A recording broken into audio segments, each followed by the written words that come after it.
Good morning, Helen. Good morning, Susan. Hi. Thanks for coming. Sure. Looking forward to it. Hi, Helen. Well, sort of looking forward to it. Hi, Rhonda.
Hi, Dan.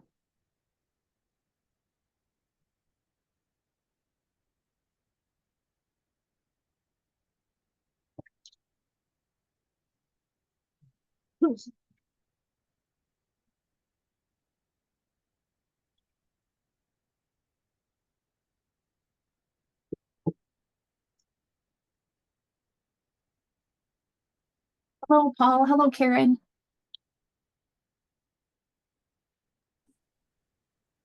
Hi, everybody.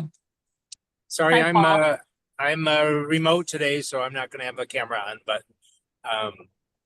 that's probably a blessing for everybody. So anyway, thanks for organizing the call. Look forward to hearing information. Thanks, Paul. We're so glad you could come.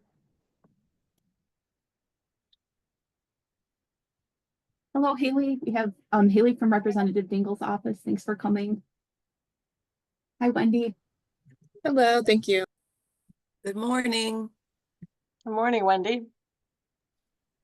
Hi, Hi, Pam. Rhonda and all.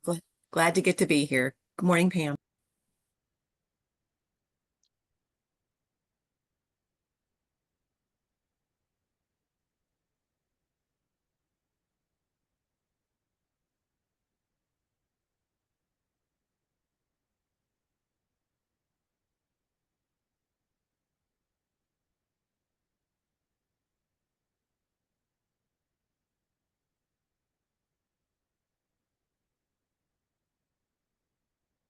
Hello, Jonathan. Thanks for coming.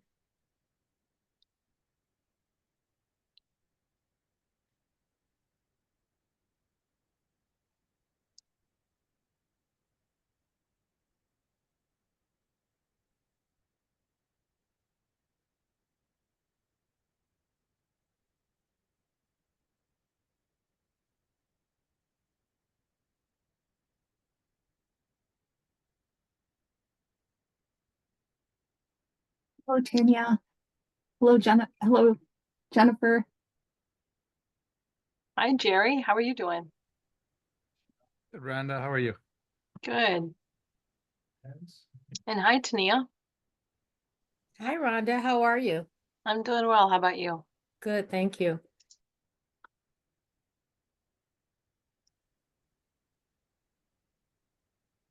Hey Rhonda, it's Cindy. How are you? You feeling better? I am feeling better. Thanks. Good. I can Good. talk pretty much through the whole thing now. All right. Yeah, That's progress. it is.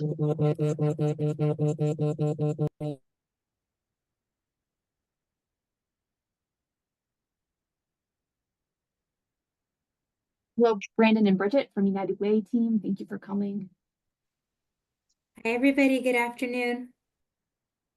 Hi, Bridget. It's good to see your name again, Brandon. Hope we get to see each other in person Since- again soon. Yeah, I wish the circumstances were different, Rhonda. Yeah.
I think we're ready to get started. I know that many people are probably on their lunch hours, so we want to be respectful of your time.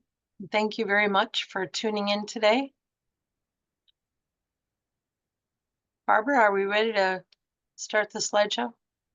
Yeah, I think so.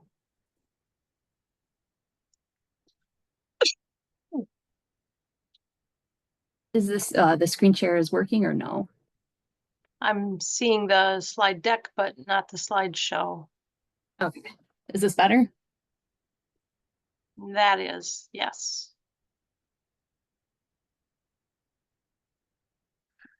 Well, welcome everyone, and thank you for joining us today. I'm Rhonda Weathers. I'm the Executive Director of SOS Community Services here in Ypsilanti.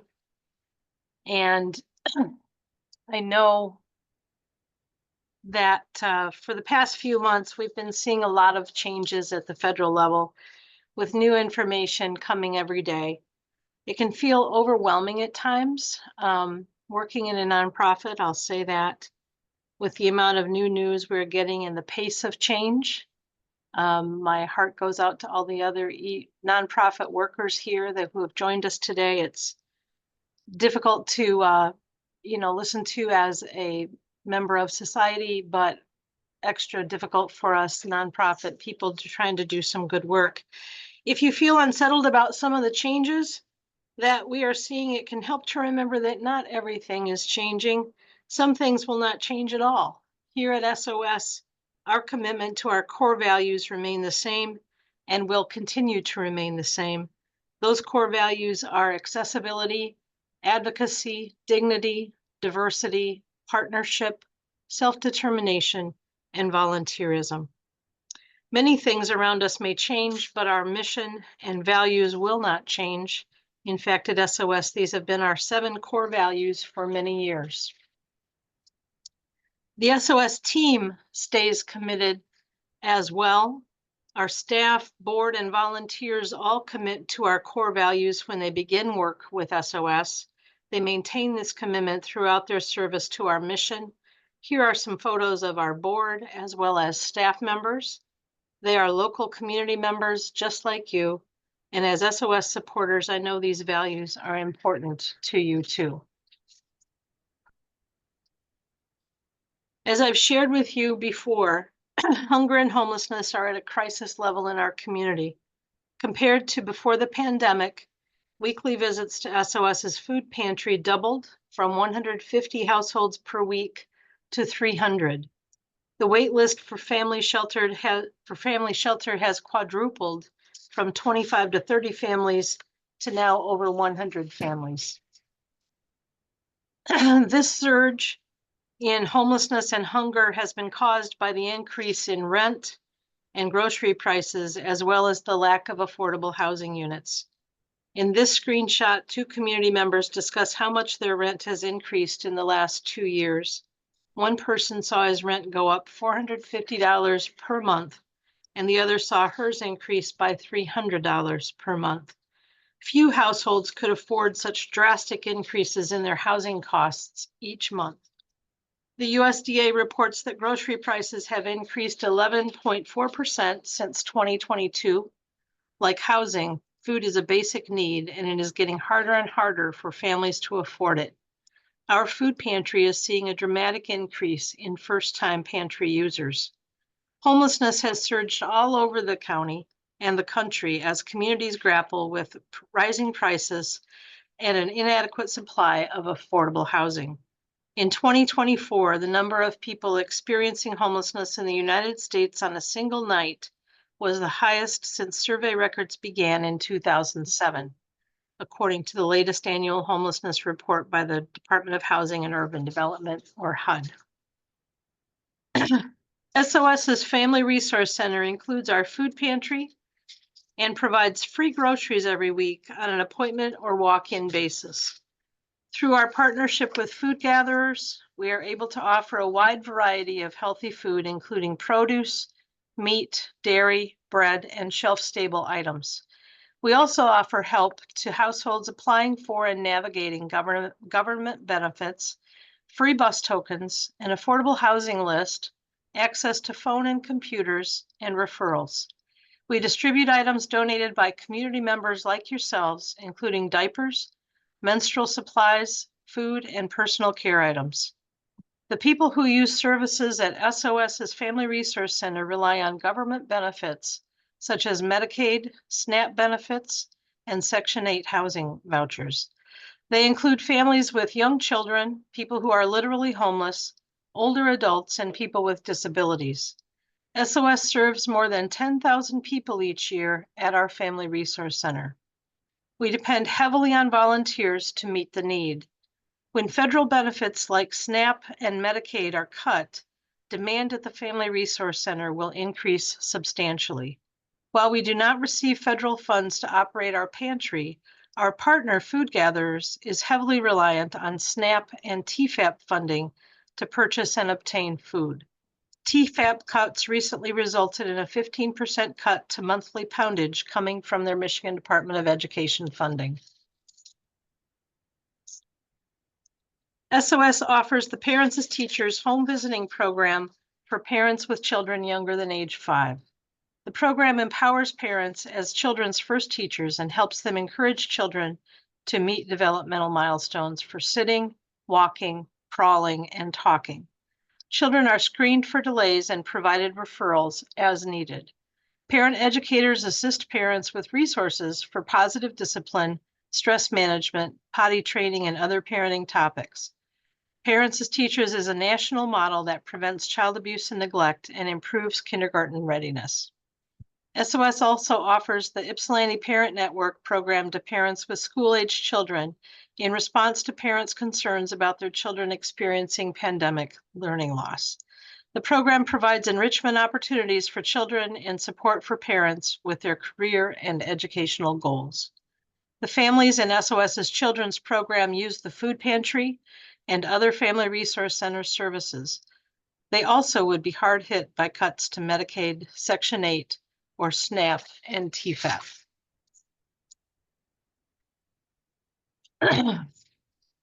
In response to the surge in family homelessness, we expanded our house-based shelter units from 5 units to 6. We hope to add a 7th unit in the months ahead. In this program, SOS master leases single-family homes to provide shelter to homeless families. Last year, we served 16 families in this program, with 92% of them exiting shelter to find permanent housing. Families stay in shelter 6 weeks to 4 months on average. We have operated house-based shelter for the last 10 years, and we tend to house larger families in single-family homes. By larger families, we need families with 5 or more members. In 2023, SOS began operating hotel-based shelter to add even more units of shelter to help families. Last year, 11 families exited hotel-based shelter and entered permanent housing. SOS's shelter program is funded in large part with federal funds, including Emergency Shelter Program funds, TANF funds, or Temporary Assistance to Needy Family, and emergency food and shelter funding. In total, 58% of SOS's shelter funding has federal funding as the source. Local funders include United Way for Southeastern Michigan, and the Washtenaw County Board of Commissioners supports our hotel-based shelter program. If federal funding were cut for shelter, SOS would lose several units of local shelter.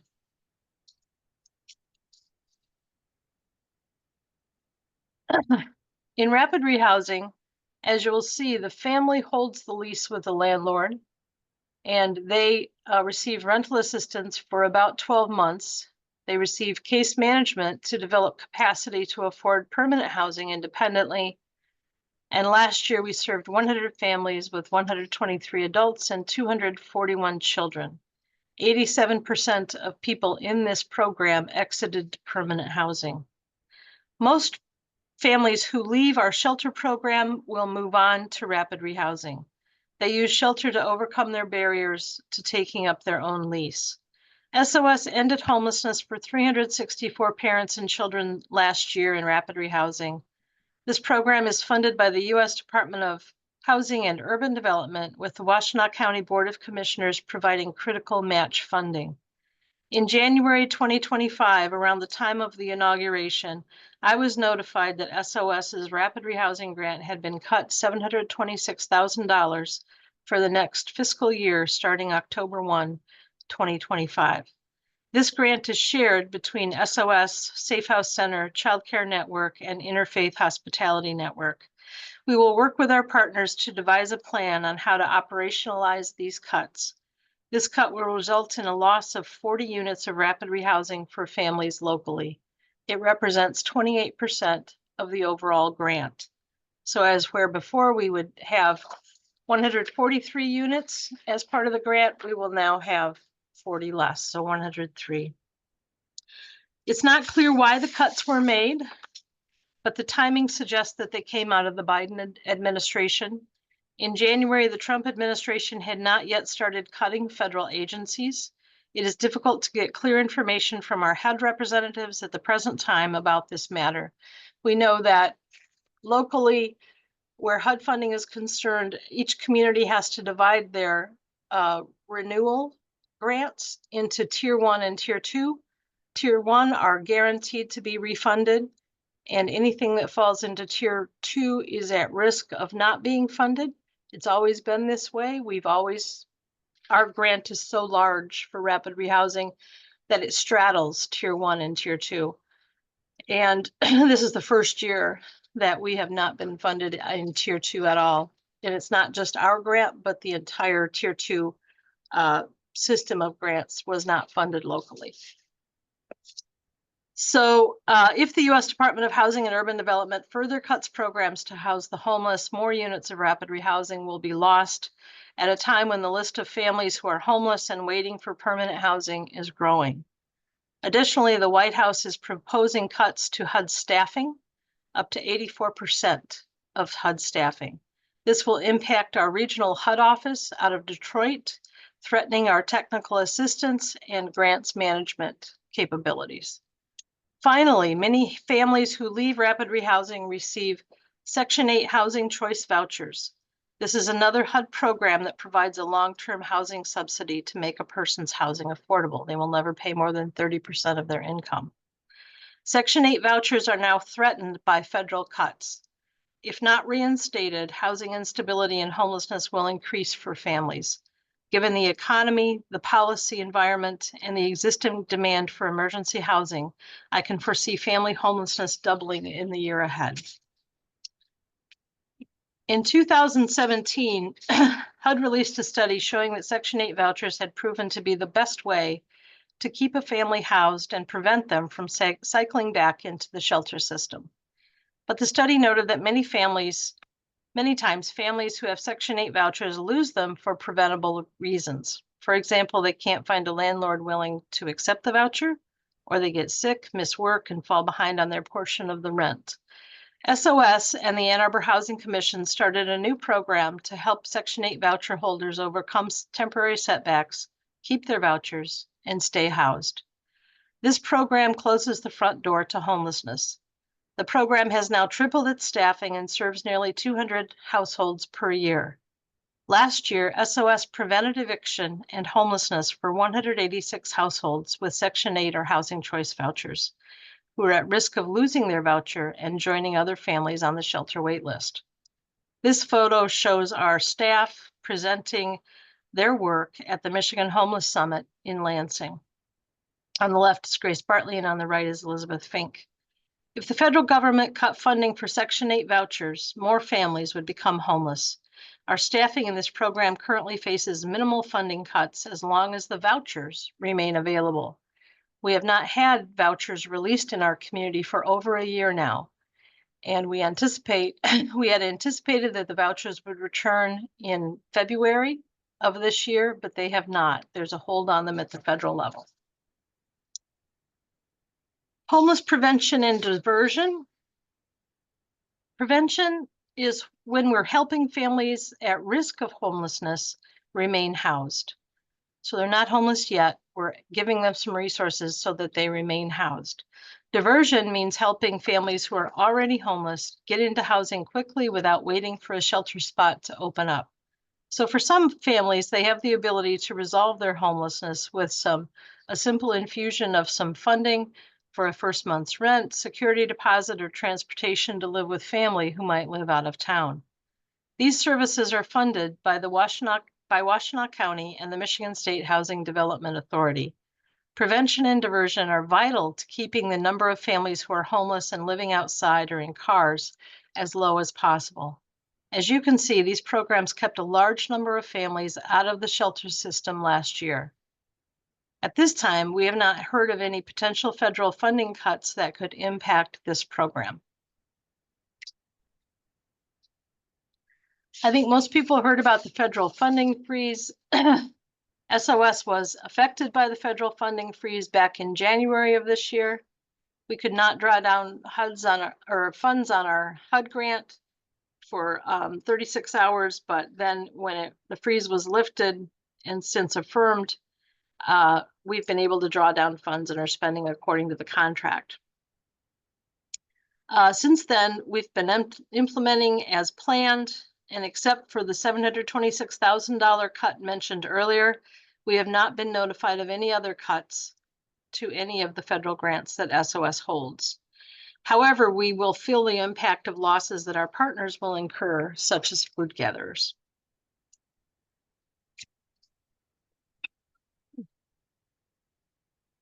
So to summarize, SOS receives about 63% of its funding from federal sources, with shelter and rapid rehousing most reliant on federal funding. Our board finance committee is developing contingency plans on how best to operationalize our services should a sudden loss of federal funding occur.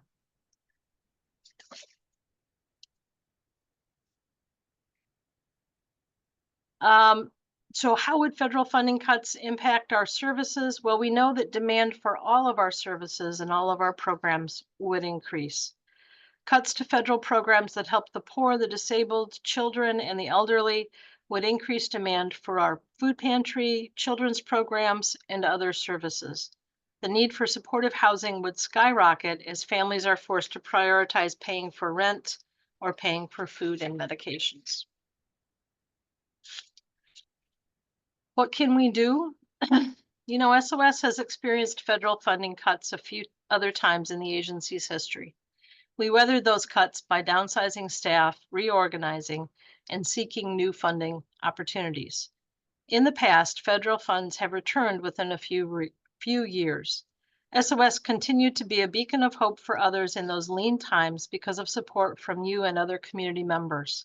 We plan to continue offering these services with the resources we can muster during this difficult time. If history is a guide, more opportunities for funding for our work will open up in the future.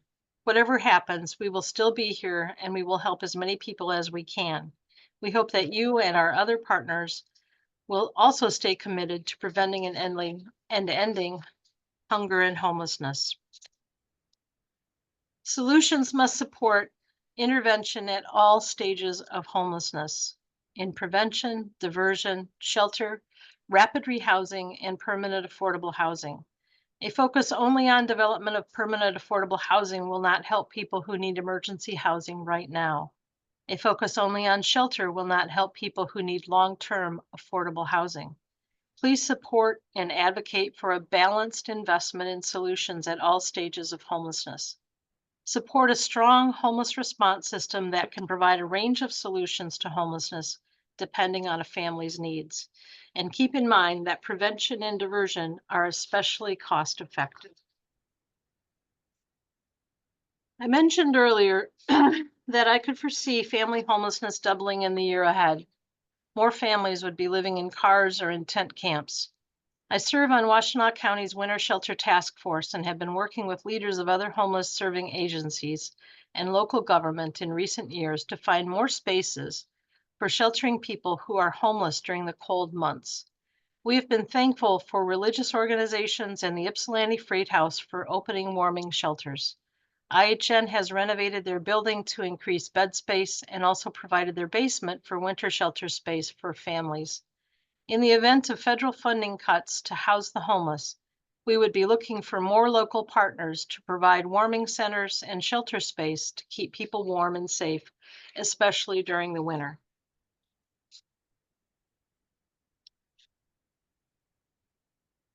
There are many opportunities to speak up for people facing homelessness and hunger.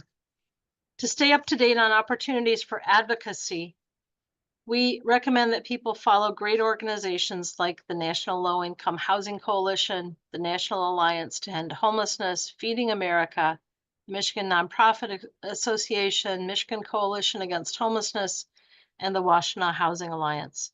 Sign up for their e-newsletters and follow them on social media. Please also follow SOS on social media, including Twitter or X, LinkedIn, Instagram, and Facebook.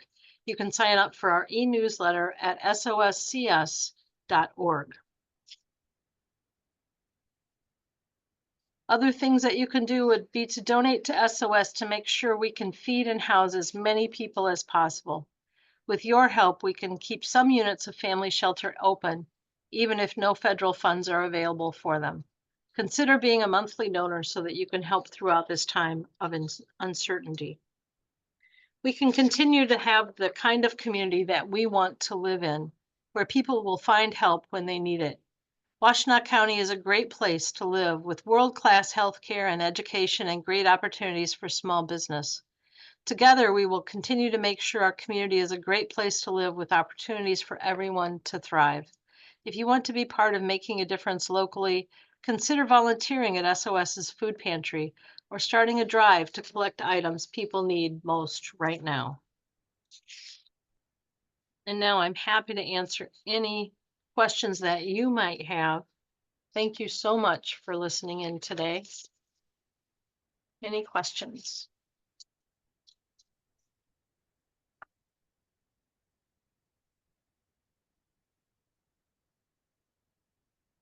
And you can either unmute and just speak them out, or you can drop them in the chat. Andy, so happy to see you here today. Rhonda, thank you for the presentation, even if the the substance is less than sunny. What are some steps that local governments, particularly the county and others, can do to help sort of bridge the gap between now and when we get a little bit more, maybe not certainty, but a little bit better sense of the sort of the permanence of the awful happening in DC, or if some of that is undone by the courts or anything like that? What can we do in the next 6 months to 18 months?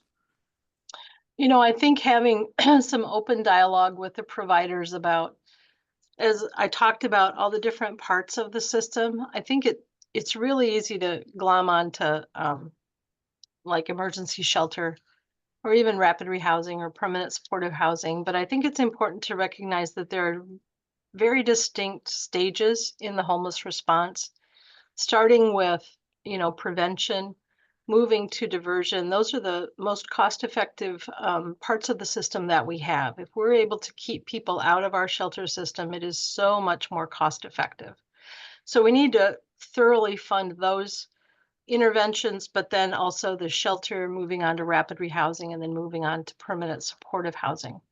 So I think if the community could, with your guidance, provide a comprehensive plan, these are the things that we're going to make sure we shore up. These are the things most at risk from federal funding cuts, and how can we then shore them up to the best that we can? I mean, we know that there is potential for the cuts to be pretty devastating. So we need to make sure that there's adequate shelter. Yes, we need to make sure that rapid rehousing losses are minimized, but we also need to pay attention to the front end of the system as well. And I think that providers and commissioners sitting down together and discussing where do we see the need, and how can we best, prioritize the use of resources so that we can minimize the impact to families and to individuals in our community.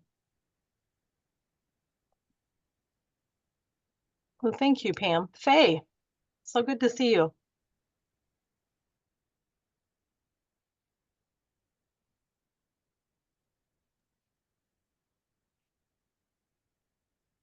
Oh, Faye, you're muted. Or we can't hear you.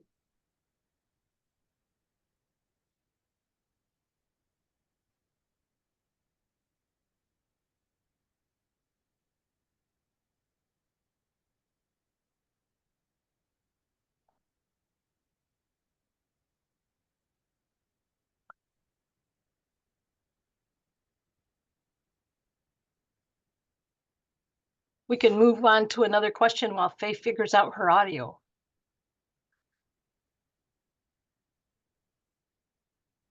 Thank you, Jennifer.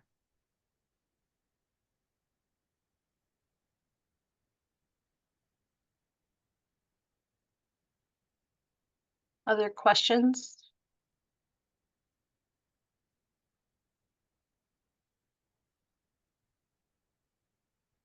Thank you for reminding us of that, Daphne. This presentation will be posted to our website at soscs.org at the conclusion of the event today.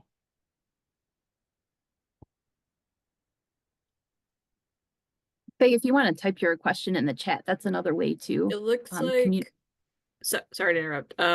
Faye asked, they're wondering if we've thought about how to increase food assistance, since it is the first place that folks show up during economic downturns. We've certainly, in my response to Andy, we talked about looking at all different parts, and certainly at SOS, we're looking at how can we, at the very least, maintain the level of food assistance that we have. We have heard from food gatherers that they're going to be able to maintain their level of food delivery to us, at least through our current contract, which runs to June. And after that, they might have to sustain cuts. So we're looking at prioritizing some resources that we have internally and putting them toward that program so that we can maintain at least the level of service that we currently have, in anticipation of even greater need within the community.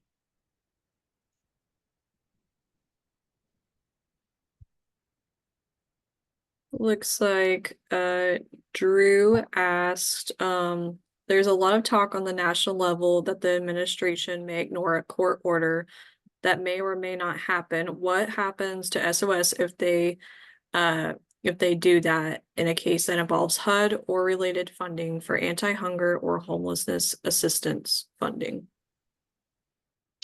We'll continue to respond. Our finance committee is working on contingency plans for the sudden loss of federal funding in all of our programs. So we will certainly prioritize which programs we're going to use our reserves and our funding, our local funding, to meet. And it's, part of the stress of this time for nonprofits is that there's all this threat hanging over us, but we don't have solid answers on what's going to be cut and when it's going to be cut and how much it's going to be cut. So all that we can do as an agency is to plan internally for how we will respond, at what level we'll be able to respond, and then, move from there. It's difficult to say, what we're going to do when somebody defies a court order. At this time, we don't see a threat to our HUD funding itself at the program level. The threat that he's talking about right now is really to HUD staffing at the regional offices. What I've heard is that they're talking about making it so that there are only 5 regional offices in the whole country. Whereas I don't know how many there are now. I think there's only 1 in the state of Michigan. So I'm assuming there's 1 in every state, which would be 50. So that means that we might be dealing with people who are extremely overwhelmed with their workload out of a state that might be 4 or 5 states away. So we really are just taking everything one day at a time, doing our internal planning, making sure that we understand how and when we will respond, and going from there. But that's a great question. Certainly something we all think about. Bridget asks, Rhonda and team, I'm wondering what your thoughts are on billing Medicaid and Medicare for some of the services you are presently delivering, knowing that this will, 1, not fully bridge the gap, and 2, will require serious upscaling and investment on the front end by your team and you. We've certainly talked about that in the past. To be able to bill Medicaid or Medicare, you have to have a level of accreditation, either through CARF or through COA, the Council on, what is A? Anyway, I forget. But to get to the level of CARF accreditation is a multi-year process, and involves a huge investment of internal resources just to get the accreditation so that you'd be able to bill Medicare and Medicaid. And then it goes by how the county has decided to designate who can bill and for what services. So it's kind of a long-term plan, but not really a short-term. Got it, Rhonda. Thank you for that context. I appreciate it. You bet. Faye also asked, what worries do you have about a decrease in community support, both for contributions and donations, since it seems like cuts are directed more towards the middle class? We found that at the beginning of the pandemic, we were looking at how is the world responding to this, and because it's going to impact everybody. And how should we proceed with our development activities? We had some advice from a international company who was tracking it across Europe before it hit here, and they advised that the agencies that are getting out in front of this are going to have better success than those who sit back and wait. And so we got out in front of it, and we had great success locally. We found that our donations really stepped up from every level of giving that we experienced. And so we truly believe that even though a lot of these things are going to impact the middle class, that people in this community understand who's going to be hit first and hardest. And that's the extremely people living in poverty, people, barely getting by on a daily basis. And our community has responded to that with increased levels of donations over the past 5 years. And we trust that that will continue.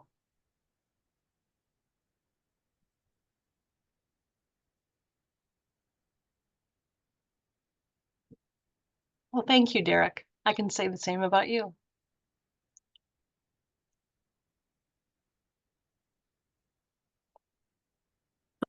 He asks, can you say more about balance, why it's important even in this moment of uncertainty, and how we get there? Yeah, I think part of the strategy at the national level has been to create a lot of chaos and to create a lot of just people not knowing where to turn or what to listen to or what to believe. And I think that the most effective approach in responding to that is to be very balanced in looking at every part of our system and understanding how each of them fits together. That, if we stop funding or stop paying attention to prevention and diversion, that just means more and more people are going to be in need of shelter. More and more people are going to be in need of rapid rehousing, which both are more expensive interventions in the long term. So I think that, for us as an agency, the answer is really in doing due diligence in our planning, understanding exactly where we are in terms of our ability to respond and for how long. We can pull in our agency resources and our agency reserves to meet a short-term need when we believe that the funding will return. That's not a problem. But if we anticipate that the funding is going away and it may not come back for many years, then the question becomes, how do we, for how long do we fund that program, and at what level do we fund that program? So we have a wonderful finance committee who's doing their due diligence in looking at those issues and coming up with a plan so that we can serve as many people as needed throughout this time. But our response is always going to be very thoughtful and very measured and very, just looking at what's the most people we can serve. And understanding that we have a lot of partners in this community also doing this work. So there's a lot of communication going on about, who's going to be able to pick up what part of the response and how can we support them and how can we advocate for their continued work in the field. I hope that answered your question, Derek. It did. Thank you.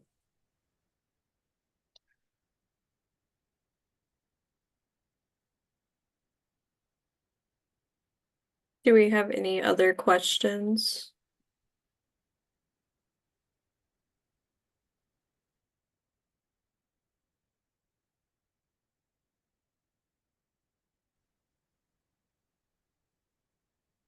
If not, I just want to thank all of you for being here today. And I really want to thank you for being part of the community solution. We're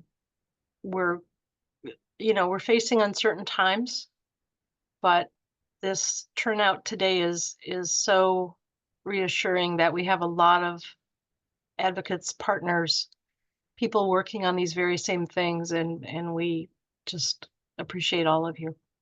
Thank you so much.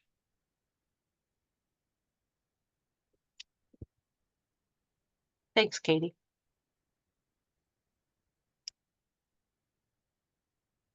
I think we can hang out for a little while longer if other questions come up.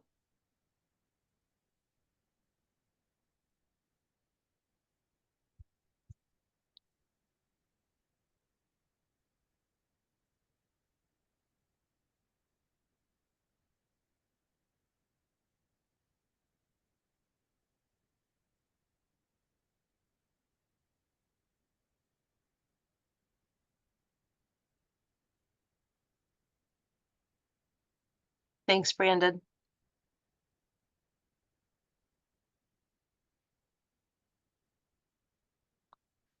For people experiencing homelessness or the threat of homelessness, there is a single point of entry in Washtenaw County, and that point is called Housing Access Washtenaw County, or HAWC. Their number is 734-961-1999. And they will help lead people through the steps to getting resources that might be available for them in the community. Drew asked, what is the best way for people who are experiencing homelessness or the threat of homelessness to stay on top of the most accurate, most recent information? Is it just to follow you on social media? Yep, you can follow us. You can follow Washtenaw Housing Alliance. And if somebody is in need of services, then please direct them to HAWC at 961-1999.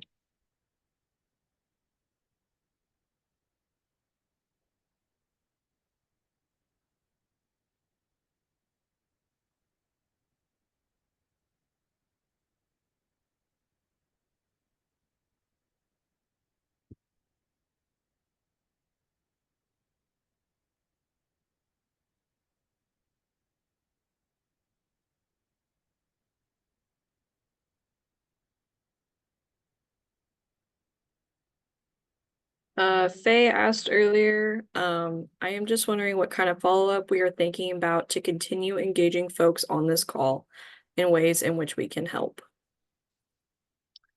Good question. I know that our development department is going to be releasing the recording of this session today, and that will be on our website at www.soscs.org. We also, as new information comes available and we see the need to update people, we'll reach out to everyone as well and offer another webinar with updates.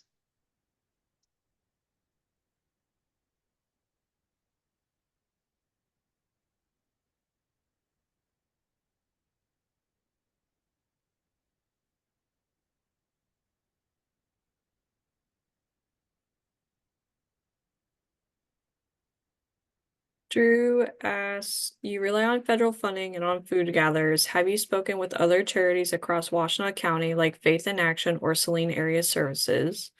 Are they saying they're going through the same thing? And are you trying to find a way to work with each other, or are you having to focus on your own areas?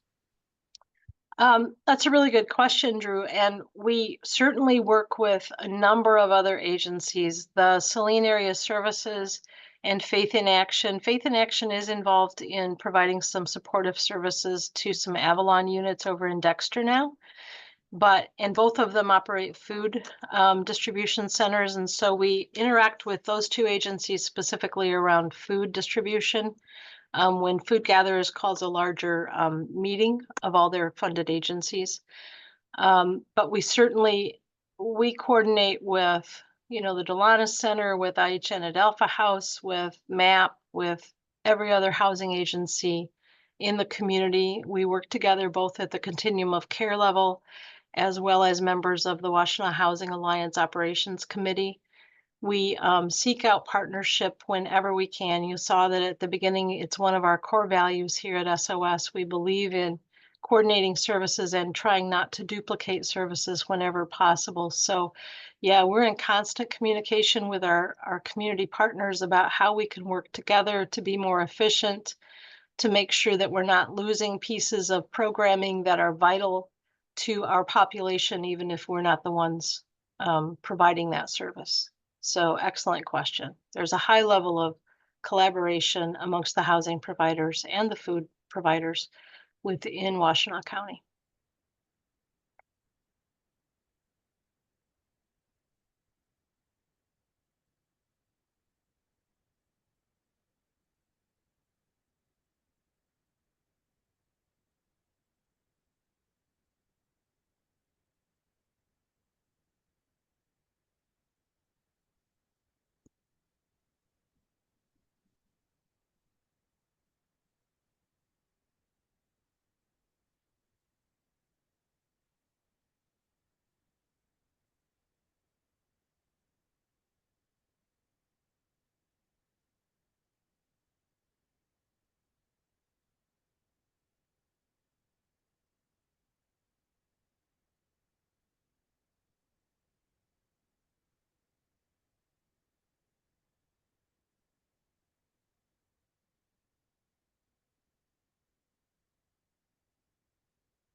I just wanted to thank everyone again for being a part of our webinar today, and also for being part of the solution to homelessness and hunger in our community.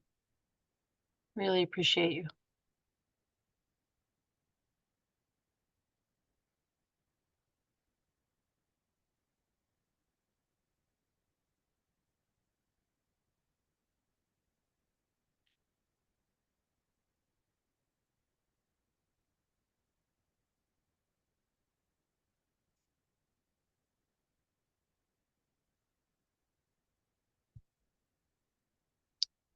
Katie, is that really your home with that beautiful bookcase? Okay, it's one of those fake things. It's one of those fake things. It'd be how my home would look if I had the time, inclination, or money. Okay. It's beautiful. No, I like it too. And it's always my backdrop, so everybody always thinks it's where I live, and I'm like, oh no. Oh no.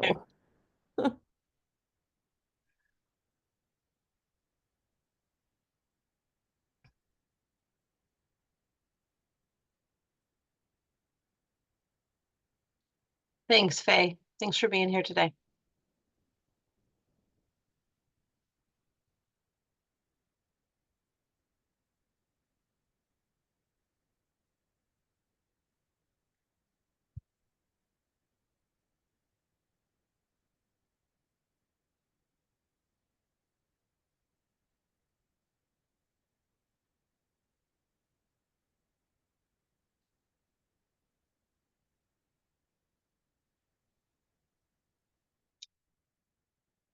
All right, looks like people are dropping off.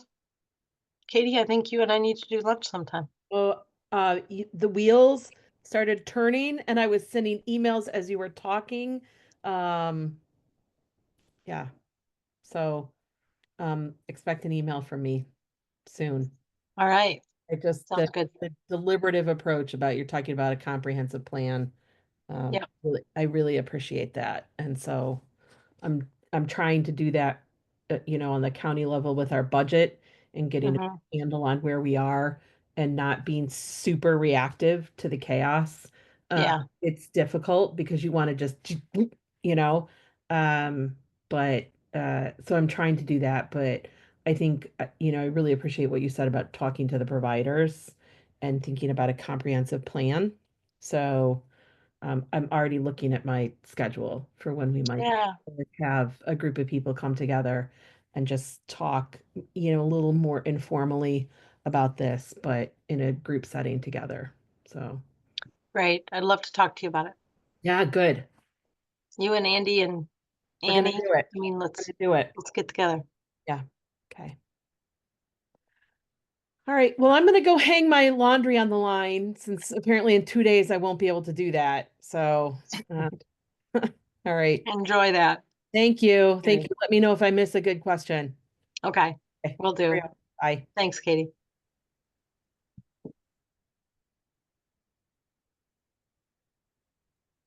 Okay, I think we have mostly staff, but if Ashley, Cole, or Drew has any other thoughts or questions, we're happy to answer anything else you got today.